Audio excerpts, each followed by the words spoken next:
Pai, em nome de Jesus, nós queremos te agradecer pela tua graça, tua misericórdia nesta hora. Pedimos que a paz de Cristo venha nos inundar nesta hora, Senhor, e ministrar a nossa vida. Nós precisamos do Senhor, da capacitação do Senhor, ó Deus amado, a tua graça, que o poder do Senhor esteja agindo, Pai, sobre nós, ministrando a nossa vida, Deus.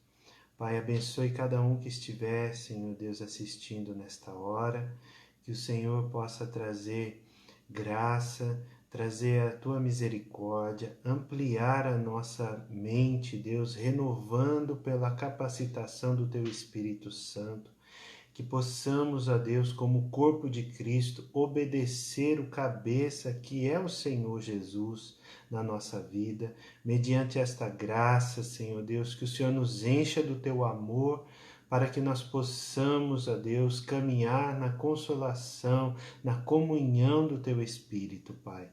Ó Deus, em nome de Cristo Jesus, como igreja do Senhor, nossos pensamentos sejam cativos à obediência de Cristo, Pai. Em nome de Jesus. Amém. Amém, queridos. Glória a Deus. Aleluia. Louvado seja o nome do Senhor.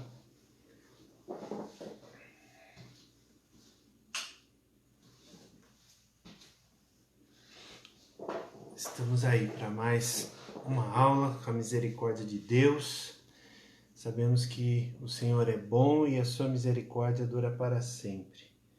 Nós vamos falar sobre a carta aos Efésios. É um estudo muito importante, muito esclarecedor, para que nós possamos entender qual que é a dimensão daquilo que Deus tem para nós, para ministrar a nossa vida como igreja do Senhor Jesus Cristo nesses dias.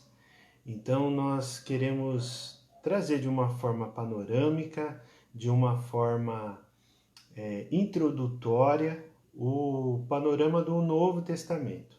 Então, graças a Deus, nós estamos trazendo aí para vocês mais uma vez, mais uma quinta-feira. Estamos aí, Deus permitindo assim, nós estamos caminhando nessa direção, né, do Senhor.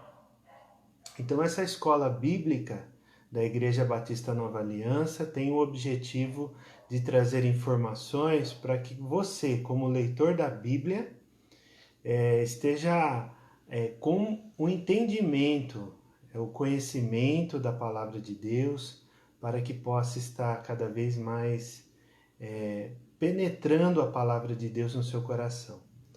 Então, a carta aos Efésios, a igreja em Éfeso, uma cidade da Ásia Menor, foi uma carta muito importante escrita por Paulo. Paulo tem como seu objetivo trazer informações como corpo de Cristo. Então essa carta, até coloquei esse título aí, né? A Igreja de Cristo, um organismo vivo. Então esse organismo do corpo de Cristo, da Igreja do Nosso Senhor, ele tem esse entendimento, né? Para que a gente possa, como igreja, como membros, né? Como pessoas que possam demonstrar aquilo que o Senhor tem para nós. Então o objetivo é esse, para que a gente possa olhar para a carta, imaginar como podemos proceder, como podemos pensar, como podemos praticar a palavra de Deus nos nossos dias, como igreja do Senhor. Não só como Igreja Batista da Nova Aliança, aqui, né, em Araraquara, mas como o corpo de Cristo em qualquer lugar que estivermos. Você que está assistindo, você também faz parte desse organismo vivo. Graça e paz, seja muito bem-vinda, né? A Cláudia Eliana, Jaqueline, graça e paz, um abraço para todos aí. Não foi dessa vez, hein? Glória a Deus. Então, irmãos, tem esse objetivo a carta, né? Então a carta ela tem esse propósito de trazer essas informações para nós, para como nós devemos proceder, o que nós poderíamos fazer. Às vezes as pessoas têm essa dificuldade, né, de entender, eu sou crente, eu sou cristão, eu creio em Deus, eu creio em Jesus Cristo, eu creio que sou habitação, morada de Deus pelo Espírito Santo. Mas o que eu posso fazer? O que eu posso fazer? O que eu posso contribuir para a minha família? O que eu posso contribuir para a vida no meu trabalho? O que eu posso contribuir como igreja na sociedade nos nossos dias? Então, muitas pessoas têm essa dificuldade de entender. E a carta à igreja em Éfeso, ela traz essas informações tão ricas, tão privilegiadas, tão tremendas, que vai trazer esse conteúdo ímpar, né? Um conteúdo ímpar, que nós vamos querer trazer aqui para vocês. Por quê? Por que nós estamos insistindo nesse organismo? Porque a carta ela traz essas informações. Então a finalidade do organismo é gerar vida, não é verdade? Quem trabalha na área da saúde, quem é envolvido nisso daí. Ô Daniel, graça e paz, seja bem-vindo, um abraço para toda a família. Tem essa finalidade de reproduzir-se. Então nós temos que reproduzir. Mas reproduzir o quê? Que as pessoas vão ver cópia de quem? Imitando qual pessoa? Então tudo é o cabeça, que é Jesus Cristo. Porém, quando isso acontece, a ideia de morte, quando esse organismo ele para de funcionar, ele gera morte, e essa morte traz essa interrupção de todo o processo. Ahai, graça e paz, seja bem-vinda, irmã. Um abração para o Josemir, aí, se estiver por aí. Então, lá acaba trazendo um processo que interrompe, né? E muitas igrejas, eu não falo igreja de denominação, eu não falo de igreja que estão ali ou outro lugar, mas eu falo nós como igreja, como pessoas, como indivíduos. Então, quando a pessoa, como igreja, ela para de reproduzir o caráter de Cristo, ela entra em estagnação. Ela entra em uma interrupção do processo desse organismo vivo, que é o corpo de Cristo. Então, por isso que é importante. Paulo ele traz, dessa forma, essa meditação nessa exuberante carta, que Paulo esclarece com muita facilidade o funcionamento do organismo da Igreja de Cristo. Um organismo saudável. Então, é importantíssimo isso. Tá certo, queridos? Então, como a gente disse, a carta foi escrita por Paulo, esse Paulo lá de Tarso, da região da Sicília, da província de Sicília, ao noroeste ali de Israel. Ele escreveu com o intuito de trazer a natureza, a identidade da Igreja de Cristo. Então, esse foi o propósito de Paulo escrevendo. Onde ele escreveu isso? Onde ele escreveu? Então, já no fim, e nós entramos aqui também numa série de cartas que é considerada cartas da prisão. Que tipo de prisão? Foi uma prisão, a primeira prisão que Paulo sofreu efetivamente em Roma. Ele ficou detido em outros episódios, mas por curto período. Aqui não, aqui ele foi levado como prisioneiro. Então você imagina, lá o imperador mandou um navio até Jerusalém para pegar Paulo e levar ele de volta para Roma e lá ficar de uma forma um prisioneiro domiciliar, uma prisão domiciliar. Então ele estava nesse lugar, uma casa alugada, mas com escolta dos soldados de Roma. Estavam todos lá trazendo essa proteção, essa prisão mesmo, de fato, ali para que Paulo não continuasse a trazer essas coisas, Então a morte traz necrose, decomposição, isso no mundo espiritual. Isso, é isso mesmo. Então, queridos, nós temos essa prisão, onde que Paulo foi. Então ele já cumpriu a primeira viagem missionária, a segunda viagem missionária, na terceira viagem missionária, e retornando, passando por todas as igrejas, ele estaciona lá né, tem a sua parada lá em, em Jerusalém, e nessa cidade, ali, depois de todo aquele trâmite, né, que passou por, que nós vimos lá em Atos dos Apóstolos, ele foi levado prisioneiro e ficou lá numa prisão domiciliar, como é relatado no Evangelho de Lucas, não, né? Não o Evangelho, no escrito de Atos dos Apóstolos, escrito por Lucas, ok? Que ano aproximadamente? Ano 62 depois de Cristo. Então, por quê? Para comparar o cristianismo com a religião da cidade de Éfeso. Então, na cidade de Éfeso existia uma cidade muito carregada de ocultismo. Tinha muita magia, tinha muita feitiçaria, tinha muita literatura. A cidade de Éfeso tem um templo lá, né? E aqui a gente até colocou algumas considerações. E a cidade de Éfeso era da capital da província da Ásia e muito importante na costa portuária. Então ela era 1.600 metros ali próximo do mar Egeu. Então ali os navios paravam e tinham muito trânsito, né, de comerciantes. Então existia um comércio grande ali. Então era uma cidade também muito populosa, que chegava entre 100 a 200, outros historiadores falam que chegava a 250 mil habitantes. Segundo eles, né, existia nessa cidade, com esse porte, existia o templo de Diana, ou Ártemis. Era uma deusa lá da fertilidade daquele lugar. E por conta dessa cidade, por conta desse templo, existia um comércio muito grande. E para vocês terem uma ideia, as pessoas que tinham uma capacidade maior de recurso, os mais ricos da cidade, eles guardavam o dinheiro dentro do templo. Para você ter uma ideia, o governo, né, do Império provavelmente romano também guardava o governo, imagina isso, o Estado guardando dinheiro dentro de um templo. Então essa era o cenário onde que Paulo estava evangelizando. Então vocês imaginam, né? Então na segunda viagem missionária de Paulo, ele passou por Éfeso, que foi um dos seus destinos, mas de uma forma muito rápida, a segunda viagem.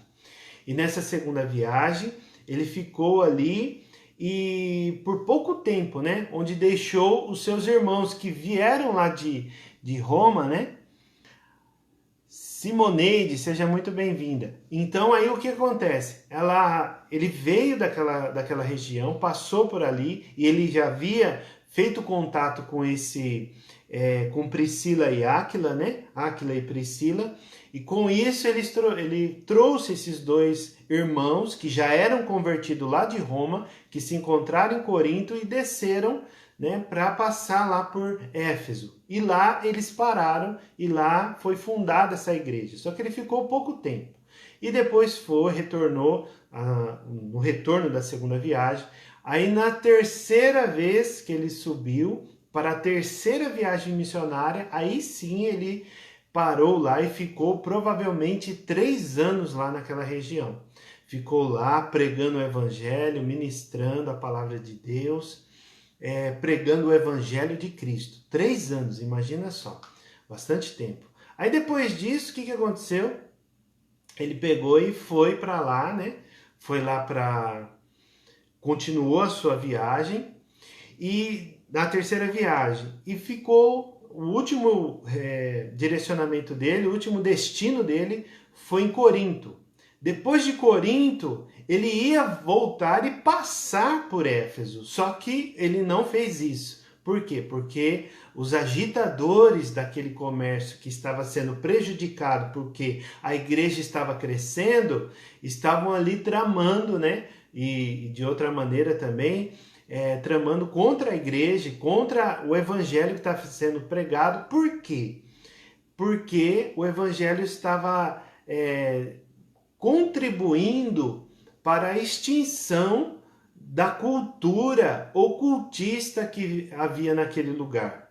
Então você imagina, existia literatura, como a gente disse, existia os deuses que era uma região politeísta, existia aquelas imagens de escultura que o comércio estava sendo diminuindo por conta disso. Então aí o que acontece? A gente vê essa dificuldade. E aí Paulo, o que Paulo fez? Não, Paulo chamou os anciãos daquela cidade, as pessoas mais experientes que estavam lá em Éfeso, da igreja, chamou ali próximo de uma outra cidade, mais próxima do mar. E ali o que acontece? Ele chegou lá e trouxe, se despediu ali dele, sabendo também que ele ia ser preso, né? Graça e paz, Paulina, seja muito bem-vinda. Então, com isso, queridos, esse é o cenário, né? Que Paulo está ali pregando, Paulo está declarando o evangelho de Deus. Temos mais informações e nós queríamos a opinião dos irmãos, se isso for possível, né? Nós formarmos um grupo no WhatsApp para os alunos da escola bíblica, os interessados, né? Os interessados. Então esse grupo vai ser silenciado, não vai ter pessoas conversando, ao menos que nós abrimos aí por um período, principalmente depois da escola, depois da quinta-feira, na sexta-feira a gente abre lá para perguntas e depois no final da sexta-feira a gente fecha novamente para que a gente só envie informações a respeito da escola bíblica, dos estudos que nós estamos promovendo. Se você achar por bem, depois nos chama lá no privado, que nós vamos colocar você como integrante aí, como aluno oficial da escola bíblica. Para qualquer igreja, para qualquer pessoa que se interesse por isso, por esse conhecimento, tá bom? Então, queridos, depois desse aviso, nós queremos falar um pouco sobre a divisão da carta. A carta é dividida em duas partes, essa carta aos Efésios. Ela é dividida em duas partes. A primeira parte tem os 3 capítulos que está fundamentando a doutrina certa, que é a ortodoxia. E essa ortodoxia, ela apresenta tudo aquilo que Paulo acredita na fé, na doutrina, no conhecimento, nas escrituras. Ele está se baseando tudo para apresentar para a igreja de Éfeso. Inclusive o seu ministério, que também é teológico, né? E aí o que acontece? Temos a segunda parte que são os outros, né? Os outros 3 capítulos que estão relacionados aí na instrução prática e a ortopraxia. Então são 2 termos, né, que você pode se deparar aí na caminhada, no curso, que significa isso. Ortodoxia é a doutrina certa e ortopraxia é a prática certa daquilo que é da doutrina. Então aqui ele resume essas duas partes. A primeira apresenta a doutrina certa, Paulo apresenta a doutrina certa para colocar a igreja de Éfeso. E a segunda parte, nós temos Clenira. Graça e paz, seja muito bem-vinda, você e o Rogerinho aí. Então a segunda parte está relacionada à instrução prática, né, dos seus leitores. Então os seus leitores eles têm essa finalidade. Puxa, foi tremendo esse estudo que Paulo trouxe para nós, essa carta, esses dizeres, nossa, como foi profundo. E realmente Paulo tem toda a razão, os leitores pensando. Só que agora, nós sabemos de todas essas informações, como que nós vamos dar andamento? Como que nós vamos colocar em prática? Como nós vamos operacionalizar tudo isso que Paulo está nos informando? Então ele entra a partir do capítulo 4 e vai avançando até o capítulo 6. Com todos esses detalhes, é muita coisa tremenda, né? Não sei se você teve a oportunidade de ler a carta de Éfeso essa semana e esse conhecimento está mais aflorado aí na sua mente. Mas se você não leu, você leia, né, de hoje em diante para você, com essas informações, ter mais entendimento.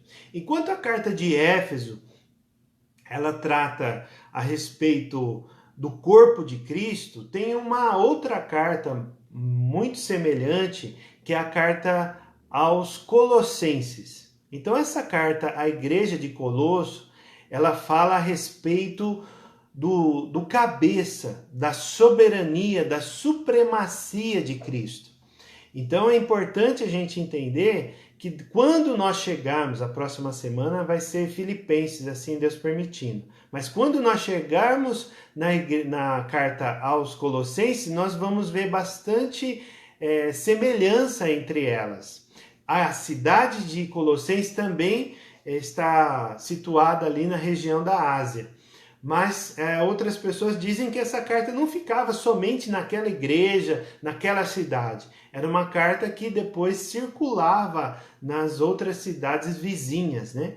Para trazer esse conhecimento. Então tem essa similaridade aí, e também foi o mesmo portador, né, dessa notícia, o mesmo mensageiro, o mesmo carteiro, né, os correios daquela época, foi a mesma pessoa que foi lá e levou a carta para essas duas cidades, né, que foi Tíquico. Então, enquanto esta carta aos Efésios está relacionada no comportamento do corpo de Cristo, existe a carta de Colossenses, que apresenta como Cristo governa este corpo. Entende? Como Cristo governa esse corpo? Aí nós vamos estudar lá na carta aos Colossenses. Semelhantemente, né, as cartas foram enviadas pelo mesmo portador. Amém, queridos? Glória a Deus. Alguma dúvida até aí? Vamos prosseguir? Vamos adiante? Avante! Quero louvar a Deus por esses 6 raçudos aí que estão conosco, né? Pela misericórdia de Deus. Estão aí conosco. Vocês são o motivo dessa escola. Louvado seja Deus pela vida de vocês. Então é uma carta também, uma história de Deus, né? É tremendo. Quando eu fiz esse estudo, a gente se emociona, né? Realmente Deus fala conosco quando nós estamos preparando todo esse estudo aqui. É uma coisa assim fantástica, maravilhosa. E Paulo começa a contar aqui uma carta, uma história de Deus. Ele começa a escrever nessa carta a história de Deus para aquelas pessoas, para aqueles cristãos. Tanto para os gentios, que ele cita muito, ele não fala tanto dos judeus, né, os cristãos judeus daquele tempo, como nós estudamos na carta de Gálatas.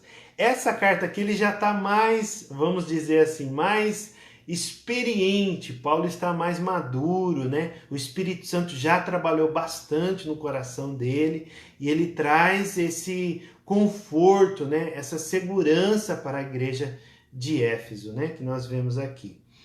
Então, amados, nós temos essa tremenda, né, carta. Nós queremos ler na Almeida Revista e Corrigida. Espero aí que você esteja com a sua Bíblia na mão, que nós estamos na aula, né? Você não se distrai aí, se conecte, pegue um caderno, uma caneta, anote aquilo que é interessante para você, que eu acredito que vai acrescentar muito na sua vida, na sua leitura, no seu entendimento. Porque, de fato, quando nós começamos no Evangelho, muitas dúvidas surgem. E muitas dúvidas entram na nossa cabeça e às vezes aquilo que não é tão certo como nós estamos enxergando é aquilo que se torna verdade. Então, por isso é importante essas aulas, né? Para trazer clareza, para que Deus possa usar esse instrumento das aulas da escola bíblica e jogar luz nesses textos que nós iremos ler, né? Então é lógico que não é uma forma profunda, mas vai contribuir. Assim é a nossa oração, em nome de Jesus, para que você se dedique cada vez mais na leitura bíblica. E Deus fale com você poderosamente através da palavra dele. Efésios capítulo 1, versículo 1 diz o quê? Paulo, apóstolo de Jesus Cristo, pela vontade de Deus, aos santos que estão em Éfeso e fiéis em Cristo Jesus. A vós, graça e paz da parte de Deus, nosso Pai, e da do Senhor Jesus Cristo. Olha só que tremendo é isso daqui. Lembra quando nós vimos lá, não teve nenhuma, malemar uma saudação, né? Mas uma saudação já direta, como nós vimos na carta aos Gálatas. Aqui não, aqui Paulo chama a igreja, uma igreja de santos e uma igreja fiel. Então, olha só a responsabilidade que Paulo está agregando na vida desses crentes que existiam lá em Éfeso. E aí, dito isso, nós vemos que aqui ele já começa, a partir do versículo 3, uma doxologia. O que significa doxologia? Nós falamos sobre a ortodoxia, que significa a doutrina certa, a ortopraxia, que é a prática certa, né, da doutrina certa, e agora a doxologia. Às vezes na sua Bíblia está escrito aí doxologia, né, nos títulos de cada texto, de cada parágrafo. Mas o que significa isso, Kleber? Significa glorificar a Deus. Glorificar a Deus. Glorificar, no caso aqui, Paulo está do versículo 3 e dá uma disparada até o versículo 14, glorificando a Trindade. Olha só que interessante, queridos. É maravilhoso isso.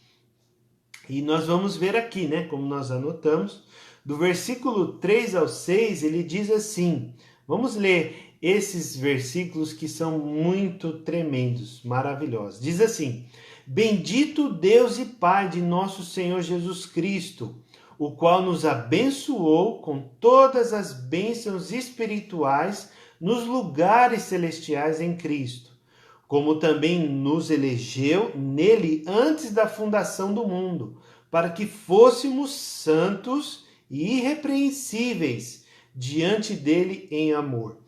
E nos predestinou para filhos de adoção por Jesus Cristo, para si mesmo, segundo o beneplácito de sua vontade. Aí ele prossegue no versículo 6, para louvor e glória da sua graça, pela qual nos fez agradáveis a si no amado. Então aqui ele já está glorificando a Deus. Olha quanta coisa nós poderíamos falar só desses 4 versículos, né? 3, 4, 5 e 6. Aí no versículo 7, queridos, no versículo 7, ele continua com louvor a Deus Filho. Aqui ele estava falando do Deus Pai. Agora ele está falando do Deus Filho. Olha só o que diz. Em quem temos a redenção, Jesus, né?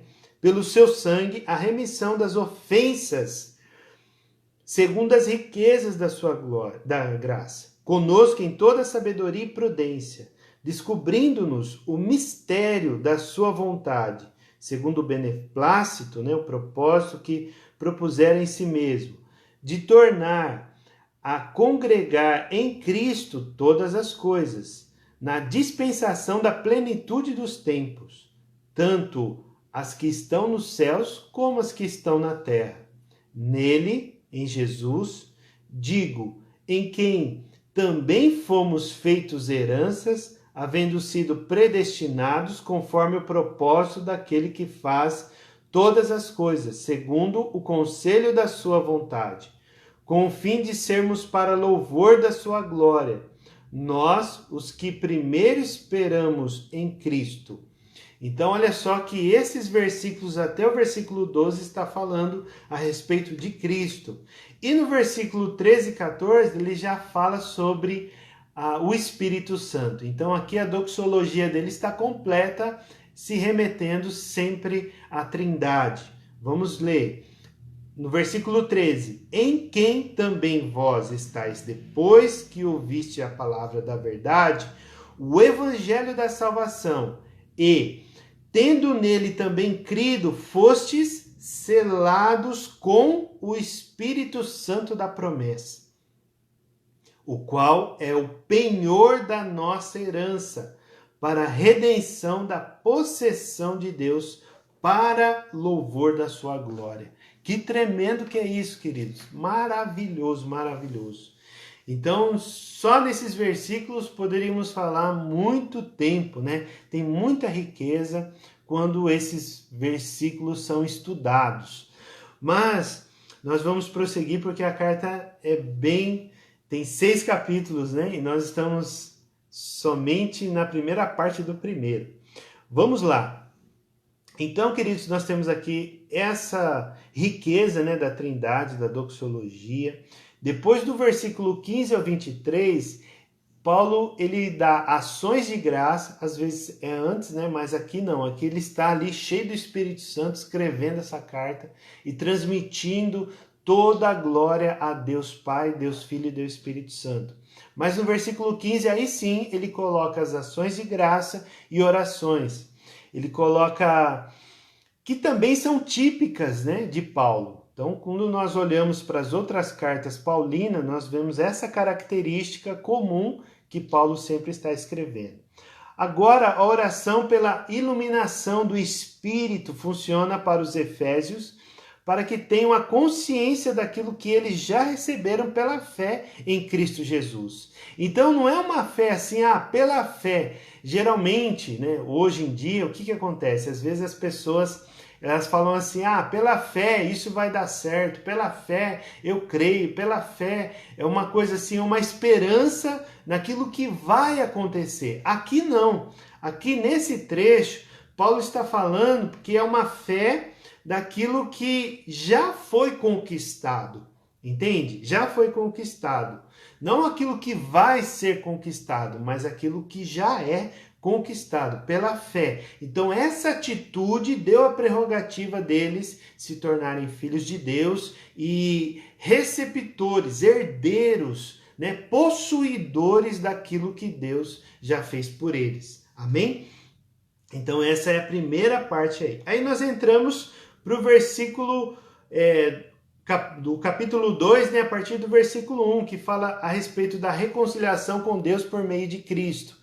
Aqui ele já vai direto aos gentios, né, que são o objetivo ali da carta, porque você imagina, os gentios eram, vamos dizer assim, menores em número dentro lá da região, da proximidade de Jerusalém. Aqui eles já estão um pouco mais distantes, né, de Jerusalém, então a maioria já começa a mudar. Então a maioria não é mais judeu, mas sim gentios. E ele fala, em certo ponto, no capítulo 4, salvo engano, ele fala que, ou no capítulo 3, ele fala que eles não possam proceder como gentios.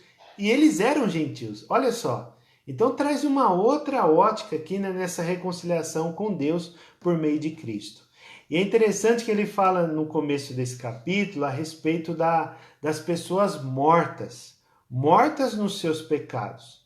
Agora você imagina um seminarista.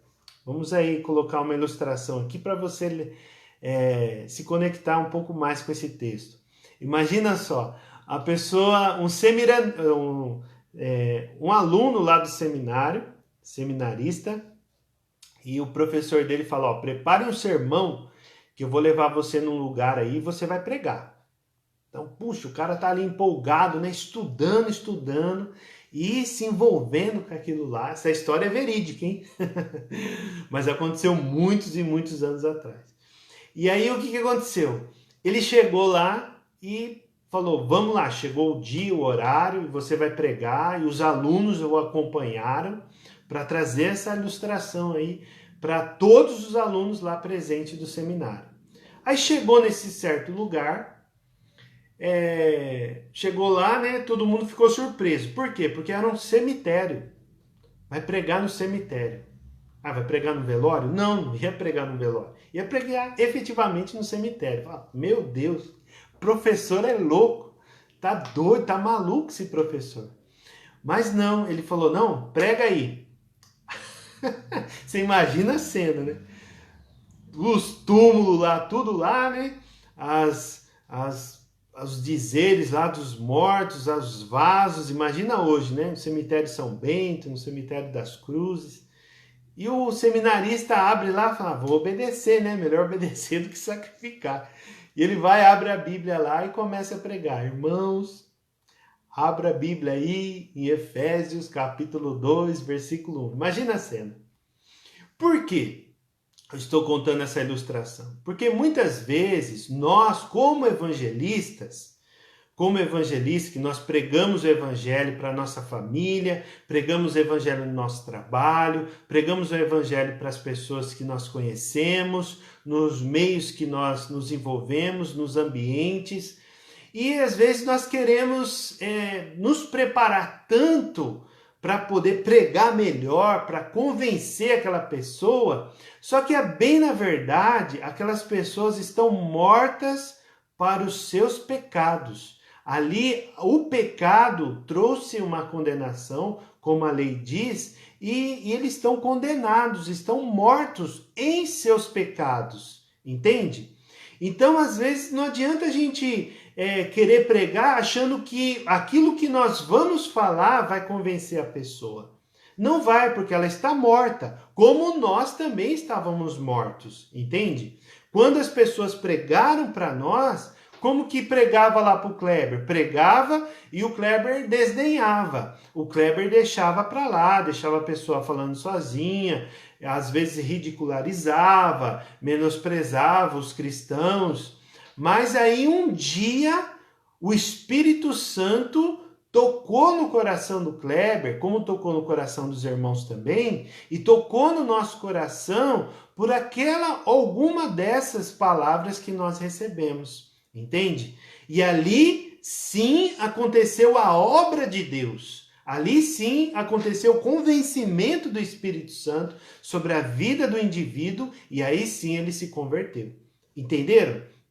Então, o que eu quero dizer com isso? Que eu quero dizer que você precisa pregar com todo o ímpeto, com toda a coragem, com toda a disciplina, com todo o gás, com todo o fogo que Deus te der. Porém, você tem que ter uma certeza que as pessoas estão mortas. E quem vai fazer essa obra miraculosa é o Espírito Santo. Amém, queridos? Louvado seja Deus. Se você está entendendo, glorifica a Deus no seu lugar, na sua casa. Porque nós já estamos a mais das 8 horas, né? E não pode. E vamos prosseguindo aqui na carta. A reconciliação de judeus e gentios por meio de Cristo Jesus e do Espírito. Aí ele fundamenta também, né, o poder do Espírito que une os estrangeiros, que são de outros lugares, para junto da igreja, né, que está a Igreja Universal, que está em todo o mundo, para sermos uma só família. Então ele já começa a introduzir. Mas qual que é o fundamento dessa família? É o fundamento dos apóstolos.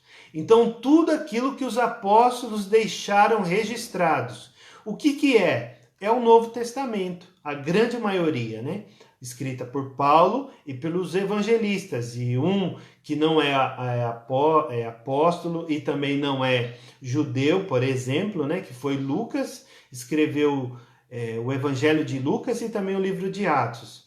E um ou outro também que estava ali, mas a grande maioria foi apóstolo. E também os profetas, porque os profetas, principalmente o último profeta do Antigo Testamento, que foi João Batista, ele profetizou sobre o Messias. Quando começou o Novo Testamento, né? Quando começou? Que momento começou? Lá em Mateus? Lá em Marcos, João, Lucas, começou em Atos. Que momento começou o Novo Testamento, a nova aliança? Então a nova aliança, a transição da antiga aliança com a nova aliança começou efetivamente com a ressurreição de Cristo. Entende? Não foi nem com o ministério. É lógico que faz todo parte de um contexto para poder entender tudo aquilo que aconteceu, tudo aquilo que Jesus viveu, né? Por onde ele chegou, como ele chegou, Deus Trino, né? Habitou aqui na terra. Então tem toda essa narrativa importantíssima, mas efetivamente a nova aliança foi quando os discípulos viram ele ressuscitado. Não foi nem na cruz, porque ele poderia ter morrido, como muitos morreram naquela época, antes e depois. Muitos profetas morreram. Mas quem ressuscitou? Só Jesus. Entende? Então, somente Jesus, através da ressurreição, que traz esperança para toda a igreja, aí sim começa a nova aliança. Então, baseado nisso, queridos, esse fundamento dos apóstolos e dos profetas, aí nós temos a pedra angular. Então, não sei se você já chegou, tem algumas construções, e essas construções são colocadas pedras, né? Uma em cima da outra e vai fechando um arco. Vai fechando o arco. E lá em cima tem uma pedra que chama pedra angular. Essa pedra que fica ali em cima, né? É a cabeça de todas aquelas pedras que estão embaixo. Então, formou aquele arco e esse arco ele não cai se a pedra estiver lá. Entende? Então, é a mesma coisa que a igreja. A igreja permanece sustentada pelo cabeça, que é Jesus Cristo. Entende? Que essa pedra angular, esse é o texto que ele está dizendo. E assim, no poder do Espírito Santo, somos moradas em Deus. Amém, queridos? Aí tudo isso que eu estou falando até agora, o primeiro capítulo, o segundo capítulo, está dizendo da doutrina certa, ok? Da ortopraxia que Paulo está relatando aqui, o que nós devemos crer, como nós devemos crer, né? Qual que é a fé, baseada no quê? Então, Paulo está escrevendo isso para os seus leitores. Aí no capítulo 3, amados, no capítulo 3, aí sim começa o papel de Paulo na obra a obra reconciliadora de Cristo, né? Aqui ele está querendo dizer o quê? Qual que é a participação de Paulo nisso tudo? Como que é esse negócio, né? Paulo era judeu, era fariseu e agora ele está, né? Como que ele foi chamado? Então Paulo ele traz esse testemunho para deixar registrado que ele recebeu essa revelação de Jesus Cristo para ser enviado aos gentios. Os outros apóstolos foram também outros para as outras localidades, mas ele especificamente foi chamado por Deus para ser enviado aos gentios. Então era um representante legal de Jesus Cristo. O apostolado, ele é um representante legal de Jesus Cristo. Então o mistério, né, que os gentios são cordeiros junto com os judeus, e formando um só povo em Deus, com isso derrotando os poderes deste mundo. Lembra lá no início da aula que nós falamos a respeito dos poderes que existia, a influência do ocultismo? Então, bem na verdade, o que é? São demônios, né? São demônios, são pessoas que estão ali para trazer todo esse desconforto. Pessoas não, né? Pessoas influenciadas também, mas espíritos demoníacos que estão ali para travar a igreja, né, para interromper o crescimento do processo.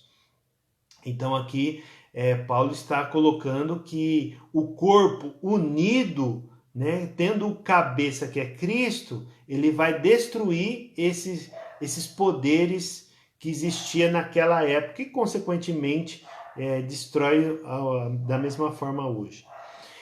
Então, ele prossegue no versículo 14 até o 21 do mesmo capítulo 3, a oração e doxologia, para glorificar a Deus, como nós estávamos falando também. Então, oração para que a igreja de Éfeso e nós também, né, possamos experimentar o amor de Cristo que está escondido aos descrentes. Parecendo isso impossível de ser conquistado, apresenta a continuidade da oração. Então, aqui ele também tem um trecho, né, falando sobre oração também. Então é tremendo, queridos, é maravilhoso isso, quando ele começa a orar mais uma vez por Éfeso. Então, para você ver, essa carta, ele cita duas orações, lá do capítulo 1, a partir do versículo 15, e agora, 3:14, né, começa também essa série. E no capítulo 4, aí já vira a página, né? Agora, vamos deixar a teoria é relevante, importante, tremenda, essa teoria, mas vamos colocar, não vamos deixar a teoria morrer, vamos colocar essa teoria em prática. Então é essa linguagem que Paulo está direcionando agora para a igreja que está em Éfeso e para nós também, né? Para como igreja hoje, como que nós podemos contribuir, né, com a sociedade. Então nós olhamos aqui a exortação para que se mantenha a unidade entre judeus e gentios. Então a preocupação de Paulo é que os cristãos em Éfeso, né, os cristãos efésios, mantenham a unidade no Espírito. Então a primeira parte aqui desse texto, a partir do 4:1, o capítulo 4, versículo 1, ele está trazendo essa base da unidade. Ele vai começar a falar de unidade. Qual que é o fundamento dessa unidade? É a base da Trindade. Mais uma vez, há um só Deus, um só Espírito, entende? Um só Senhor, um só batismo. Então, quer dizer o quê? Que existe um só. E com isso ele quer trazer o quê? Uma nova comunidade. Imagina uma nova religião. Se houvesse essa possibilidade nos dias de hoje, eles teriam que ser, assim, totalmente diferente de todas as religiões que existiam. Por que estou dizendo isso? Porque nós temos que olhar para o texto imaginando também naquela época, né? E como que isso ia caber aqui nos dias de hoje. Então hoje nós temos que ser cristãos totalmente diferentes de todo o padrão que existe de religião nesse mundo. O cristão precisa fazer a diferença. O cristianismo é a religião predominante no Brasil e em muitos lugares do mundo. Mas nós, quando falamos no Brasil, nós estamos preocupados em quê? Nesse testemunho de igreja. E essa responsabilidade agora não é mais de Deus. Essa responsabilidade é nossa. Porque independente da placa da igreja, cabe a nós essa responsabilidade de ser um com o meu irmão. Ser um com a igreja da Assembleia, por exemplo. Ser um com a igreja da Batista tradicional. Ser um com a igreja metodista, wesleyana. Ser um com a igreja presbiteriana. Estão entendendo? Então faz a nossa responsabilidade que traz esse benefício da unidade. Porque nós reconhecemos, obviamente, estamos falando de igrejas protestantes, não estamos falando de outras igrejas aí que fazem coisas contrárias ao evangelho, tá? Porque existe muita coisa. Como nós estamos na escola, nós temos que entender isso, que existem igrejas que permitem o homossexualismo. Existem igrejas neopentecostais que são cheias de sincretismo religioso. Então não estou falando de ser um com esse tipo de pessoa, mas com aquelas pessoas que realmente são protestantes e confessam a mesma fé que nós. Essas sim nós precisamos ser unidos em Cristo, ok? Então, os dons de Cristo que tem dado também à igreja para que ela cresça em unidade. Aqui Paulo está falando do quê? Dos ministérios, que Deus chamou uns para apóstolos, outros para profetas, outros para evangelistas, outros mestres e... faltou um, né? Vamos começar de novo. Apóstolos, profetas, evangelistas, pastores e mestres. Então, esse grupo de dons, pessoas que receberam o dom de Deus para poder proclamar a palavra, o que acontece? Essa palavra, queridos, esse dom, né? Melhor dizendo, esse dom é para trazer aperfeiçoamento para toda a igreja. Não é só para o grupo de pastores, não é só para o grupo de apóstolos, não é só para o grupo de mestre, não é só para o grupo de evangelistas. Não. Esses ministérios, você imagina esses 5 ministérios, você tendo esse dom aí para compartilhar a palavra de Deus. Entende? Você que está chegando agora na igreja, imagina um novo membro, né, que foi batizado há pouco tempo, ele recebe essas informações da doutrina dos apóstolos, recebe o profeta, recebe o pastor, recebe o evangelista, recebe o mestre. Então ele vai estar equipado, as suas mãos vão estar cheias de instrumentalidade, a capacitação do poder de Jesus Cristo para quê? Para ser um e para que essa igreja, essa pessoa cresça na plenitude de Cristo. Amém? Então é isso que Deus quer trazer para nós, essa unidade. É tremendo, queridos, esse capítulo 4 também, como toda a carta. Mas vamos aí para o funcionamento prático da unidade. Então ele prossegue do capítulo 4, do versículo 17 até 6 a 9, ele já vai trazer uma ênfase, né, em todas as regiões. Então ele começa trazendo uma abordagem, né, aos cristãos a abandonarem, né, o modo de vida antigo, fazendo oposição a Deus. Então as pessoas, nós também, né, antes de recebermos a Jesus, o que nós fazíamos? Nós fazíamos uma oposição às coisas de Deus. Então nós nos rebelava contra as coisas de Deus e não aceitava ao Senhor. Então com isso nós trazemos o quê? Essa identidade, né? Para trazermos uma diferença sobre todos os lugares que nós estivermos, né? Então abandonando as velhas práticas, né? A maioria dos pecados citados são contra o relacionamento humano e continuar com os tais é dar lugar ao diabo e entristecer o Espírito Santo. Imagina isso. Se eu sei dessa verdade, eu sou possuidor dessa promessa, dessa herança, desse novo proceder, eu faço parte da família de Deus, eu sou nova criatura em Cristo Jesus, como eu posso praticar os velhos hábitos quando eu estava em desobediência, quando eu estava nas trevas, quando eu estava fazendo as coisas erradas? Então isso vai trazer um entristecimento ao Espírito Santo e, consequentemente, dar lugar ao diabo. E aí o diabo vem querer reinar sobre a nossa vida, né?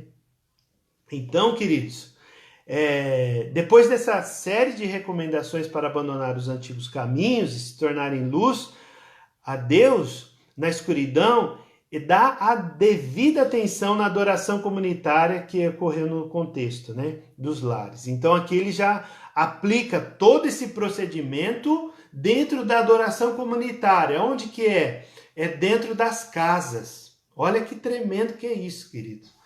Dentro das casas, dentro das famílias. Aí ele começa a falar como o marido deve amar a esposa, como a esposa deve respeitar o marido, como os filhos devem ser obedientes aos pais. Então ele começa a narrar, começa a aplicar, né, evidentemente, toda aquela doutrina para dentro da casa.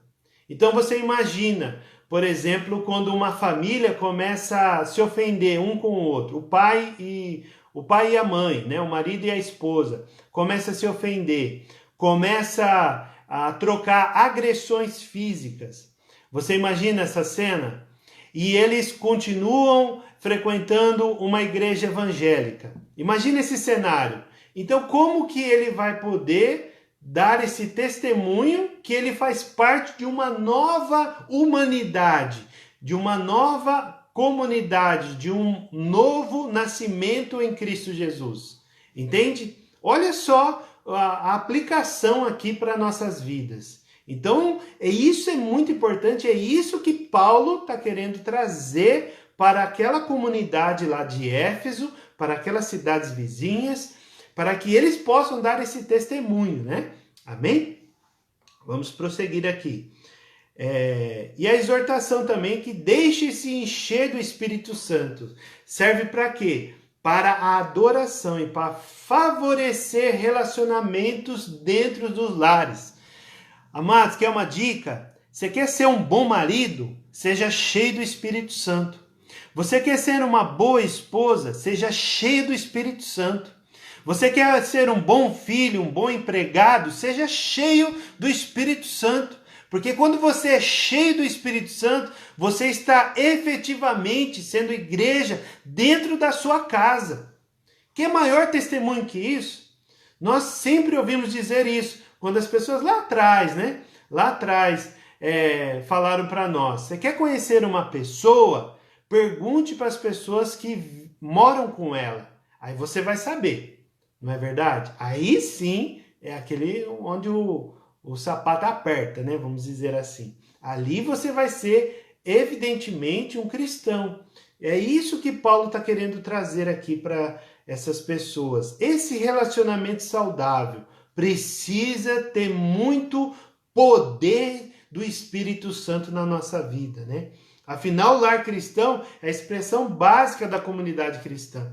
Então, todas as pessoas, os vizinhos, os familiares vão estar direcionados nisso, né?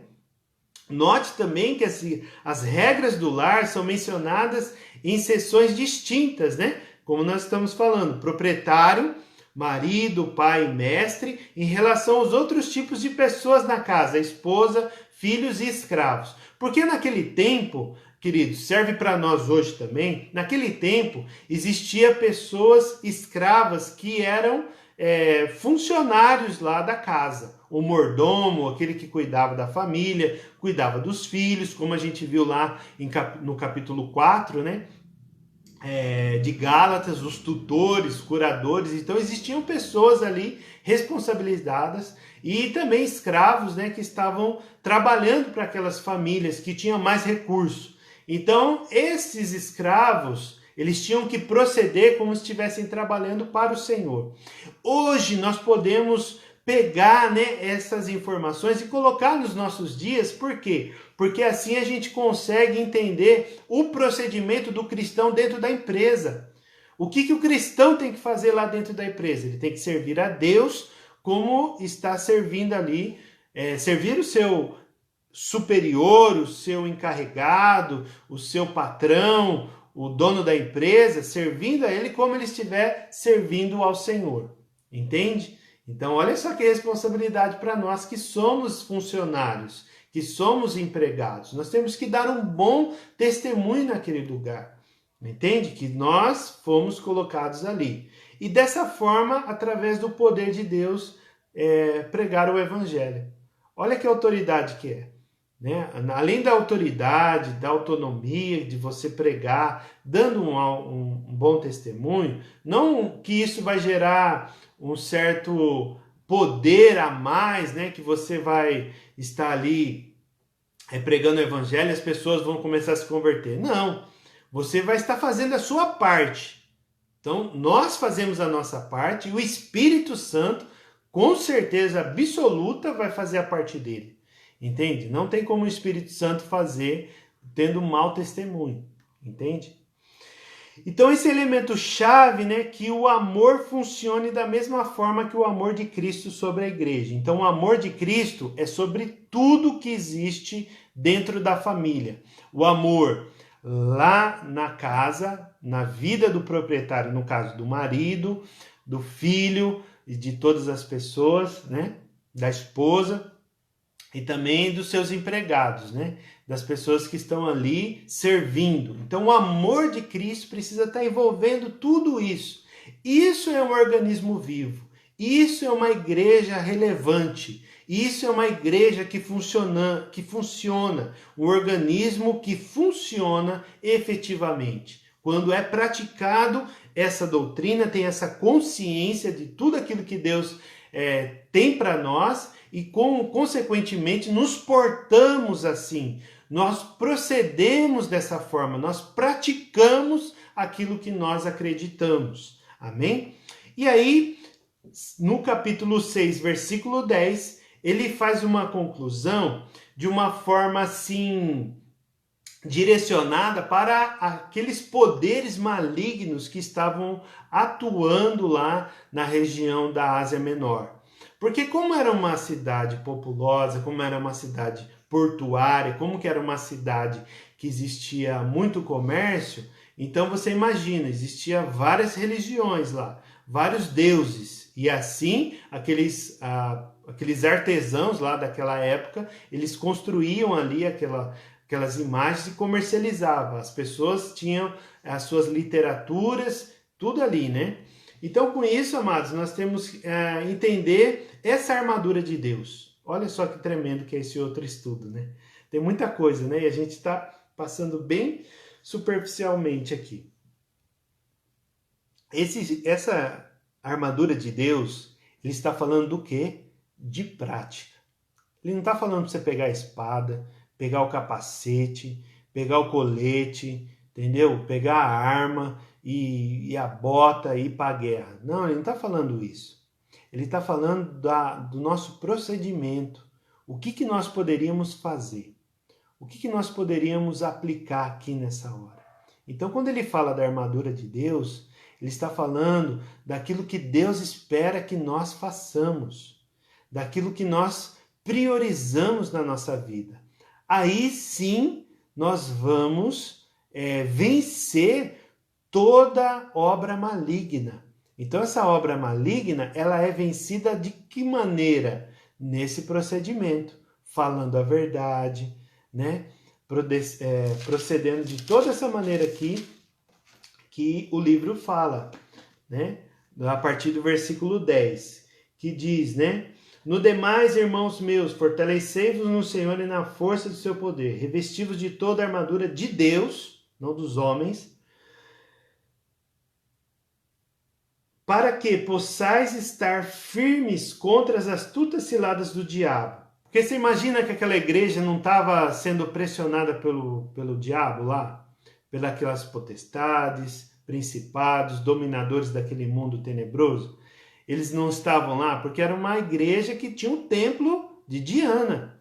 Aquele comércio, lembra que a gente falou no início? Aquela cidade. Então, por isso que Paulo está falando. Porque às vezes aqueles cristãos estavam meio assustados com todo aquele cenário. Porque eles vieram de lá.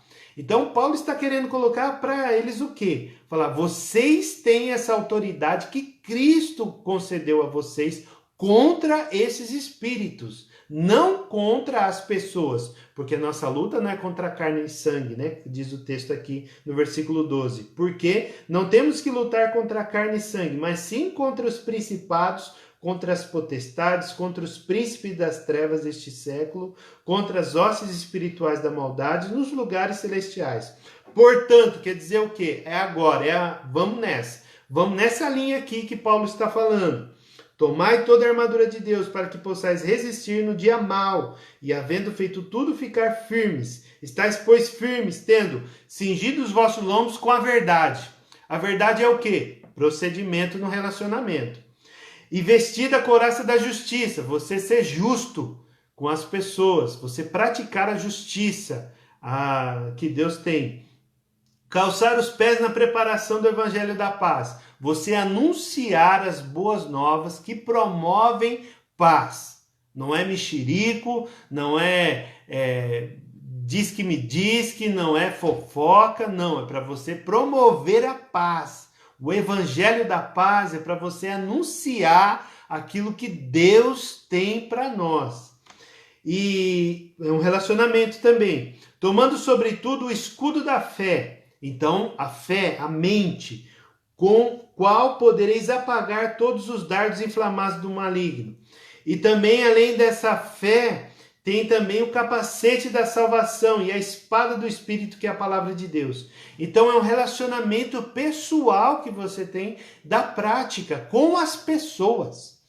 Entendeu? É com as pessoas. Porque você vai falar do evangelho para os principados e potestades? Você vai calçar o evangelho para você desafiar principado aí? Os dardos inflamados do maligno? Não. É para você não receber esses dardos enquanto você está pregando o evangelho. Para você não receber condenação do diabo, por exemplo.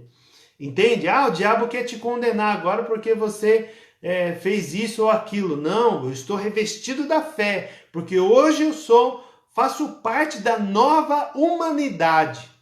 Na nova humanidade que Cristo estabeleceu lá na ressurreição, na igreja do primeiro século. Aí ele prossegue falando o quê? Orando em todo tempo, em oração e súplica no Espírito, vigiando nisso com toda perseverança e súplica por todos os santos. E por mim, para que me seja dada no abrir da minha boca palavra com confiança, para fazer notório o mistério do evangelho, pelo qual sou embaixador em cadeias, porque ele estava preso, lembra? Para que possa falar dele livremente, como que convém falar. Olha só que tremendo que é isso, queridos. Então, tudo isso é procedimento, é atitude que o cristão verdadeiro precisa demonstrar nos seus conflitos, nas suas situações. Não murmurar, não maldizer, não amaldiçoar, mas profetizar vida, profetizar a palavra de Deus na direção de todas as pessoas. Se você recebeu uma direção e você se considera ter um dom da profecia, louvado seja Deus, você seja usado também para anunciar. Mas nós somos pessoas normais, nós somos pessoas normais, então a gente fica aqui com a palavra, né? Glória a Deus, brincadeira que isso. E por fim, finalmente, nós temos aqui, né, algumas considerações para fazer. Estudar a carta aos Efésios é conhecer o amor do Pai, do Filho e do Espírito Santo. É conhecer como Deus vai cuidar.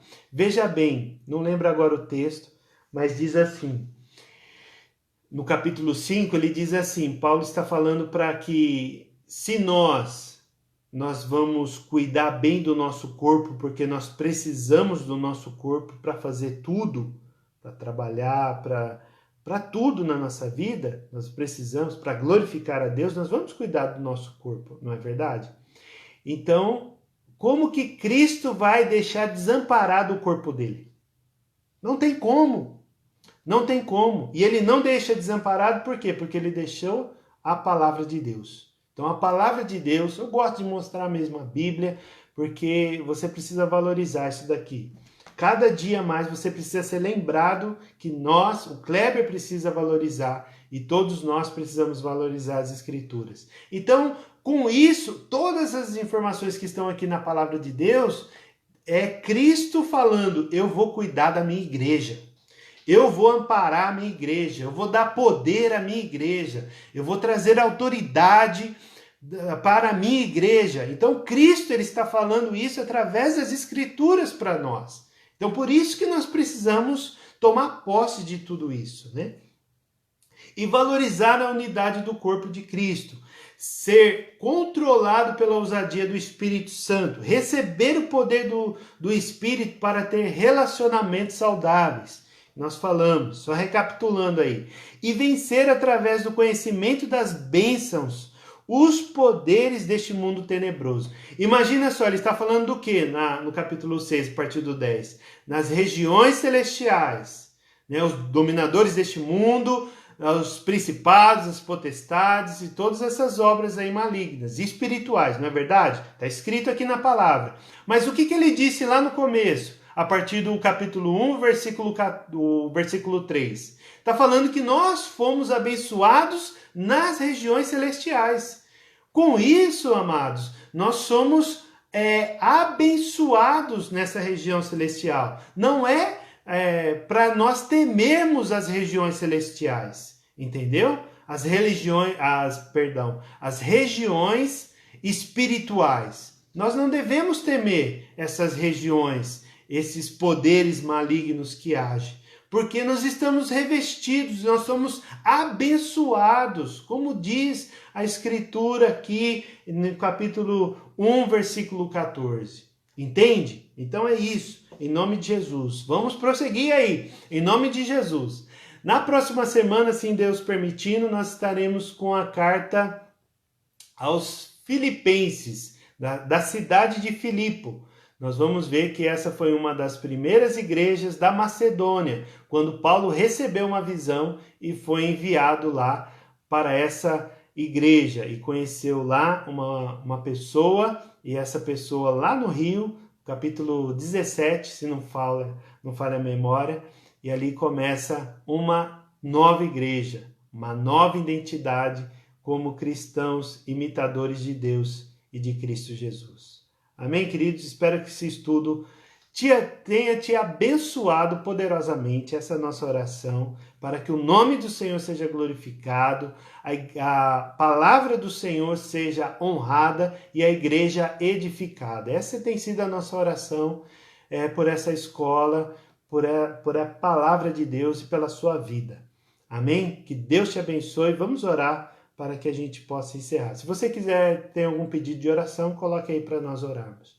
Pai, em nome de Jesus, nós queremos te agradecer. Oh, meu Deus, que palavra poderosa, Senhor Deus, que essa carta aos Efésios. Que todas essas informações possam ferver, oh Deus amado, colocar fogo no nosso coração, fogo no nosso espírito, Pai, para que essas verdades sejam praticadas, ó Deus. Nós fazemos parte da família de Deus, fazemos parte da família da fé em Cristo Jesus, E com isso, Deus, nós queremos sim fazer a diferença, Pai. Nós queremos glorificar o Teu nome em todos os lugares que nós passamos, ó Deus. E que, ó Deus, o Teu nome seja sobre todo nome, a partir do bom relacionamento que nós possamos promover como igreja saudável, Deus. Em nome de Cristo Jesus, Pai, abençoe cada um que esteve conosco, essas pessoas chamadas por Deus para fazerem a diferença, Deus, como igreja do Senhor, como corpo de Cristo, e possa abençoar muitas pessoas na autoridade do nome de Jesus. Nós oramos, ó Pai, na autoridade do nome de Jesus. Amém, amém e amém. Amém, queridos? Louvado seja Deus por esses 6 raçudos aí que ficaram conosco até o final. E que Deus abençoe poderosamente. E assim, Deus permitindo, estaremos aqui na próxima semana falando sobre a carta aos Efésios. Deus abençoe. Forte abraço, graça e paz.